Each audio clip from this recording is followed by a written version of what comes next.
The closing sequence that I have used to make millions and millions of dollars one-on-one having conversations with individuals. Y'all ready?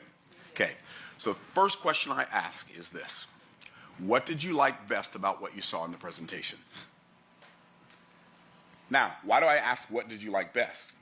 I never say, what did you think? I never say, do you think you'd be interested? Interested is a kiss of death word. Right? Interested is asking for commitment before providing value.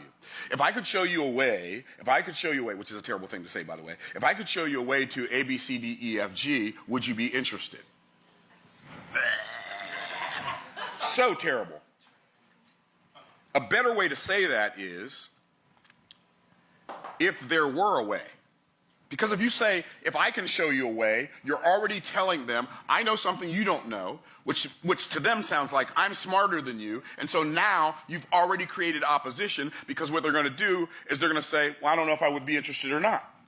Because they don't want to feel like they're dumb to help you feel like you're smart. So don't say, if I could show you a way. Never ask somebody if you could show them a way. Always ask them if there were a way.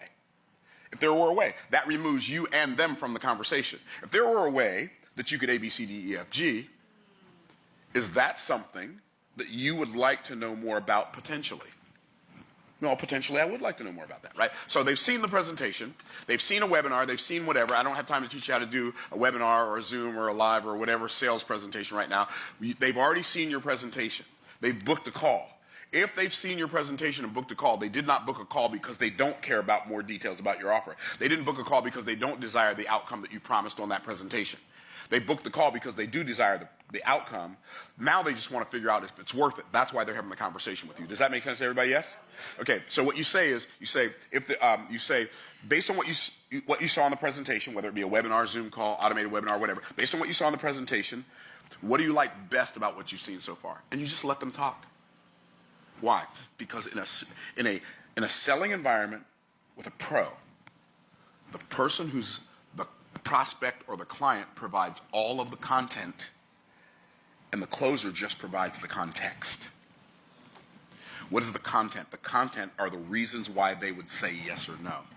So the more you get them to say, the more clarity you're going to have on their desires, and the more likely they are to buy.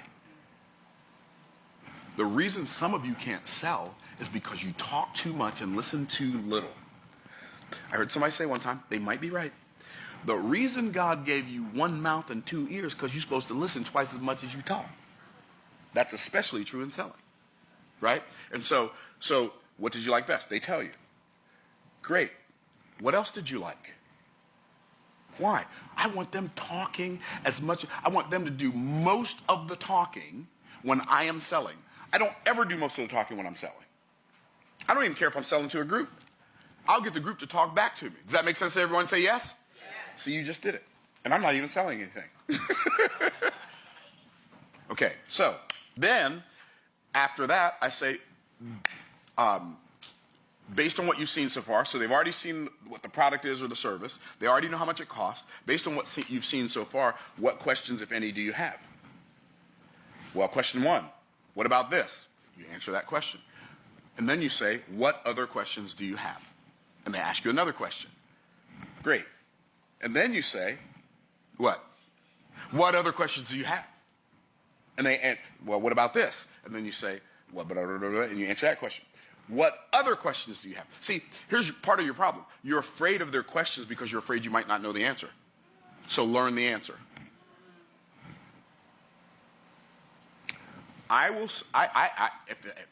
Here's what I know for a fact. The more times I ask what other questions do you have, and the more times they give me an answer, the more likely they are to buy. What? Yes. Why? Because what I'm doing is I am eliminating objections. How do you eliminate objections? Don't have any. You answer them when they're questions before they get... See, an objection is an infected question that did not get answered in the presentation or the close. An unanswered question is like an open wound that doesn't get cleaned. Are y'all tracking? And so, what other questions do you have? What other questions do you have? Man, I used to love it when people would ask me 15 questions. They're buying. I don't even have to think about it. They're buying. Why? because then I say, what other questions do you have? Eventually, guess what they're going to say? I don't have any more questions. You know what that means? There's not even a slight possibility for them to come up with an objection. Great.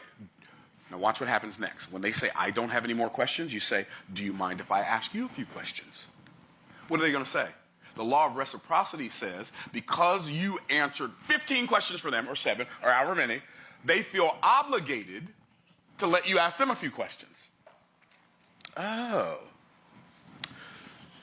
So based on the presentation and the questions you've asked and the answers I've given, so because I teach people how to make money and how to make a whole bunch of money faster, I might ask this question.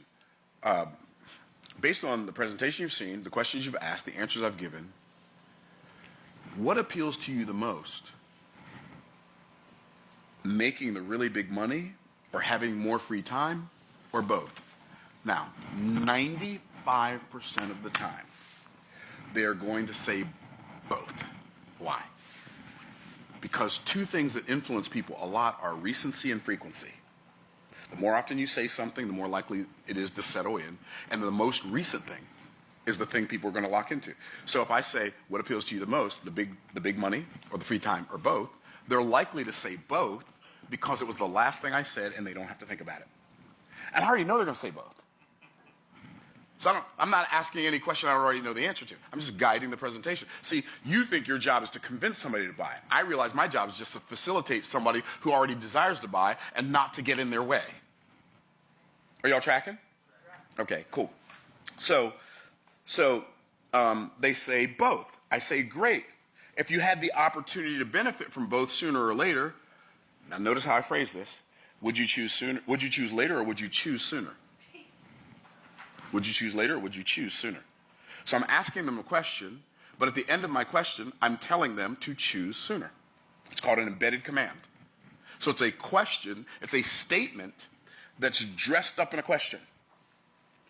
If you had an opportunity to do both sooner or later, would you choose later, or would you choose sooner? Sooner. Excellent. How do you spell your first name? Bob, B-O-B. Great. How do you spell your last name? S-M-I-T-H. Great, Bob. And if I'm mailing something to them, what address would you like your product shipped to? Okay. Give me the best phone number to reach you as well as an email address. Now, when you get to the point where you're asking for the money, you don't say, so would you like to buy it? They've already said yes. So what you say is, most people pay. Now, when I'm closing high-ticket sales or premium value offer sales, I don't send them to go fill it out. I pull it up myself and fill it out for them. Right? So most people pay with Visa, MasterCard, American Express, or Discover. Which one are you going to use to get started today? It is so good. First thing I said was most people pay. And everybody wants to do what everybody's doing, and nobody wants to do what nobody's doing. Most people pay with Visa, MasterCard, American Express, or Discover. Which one will you be using to get started today? American Express. Great. What's that number? What's the expiration date? You say, people won't give you that. When I used to do multi-level marketing, because it was a business opportunity, they would give me their name, their address, their phone number, their email address, their social security number, and their credit card number. People that I've never even talked to before, ever. Why? Because, okay, I'm going to let y'all in a little secret before we end this video. They went through the miseducational, misdirectional system, aka the government indoctrination camps, also known as child prisons, or schools, their whole life.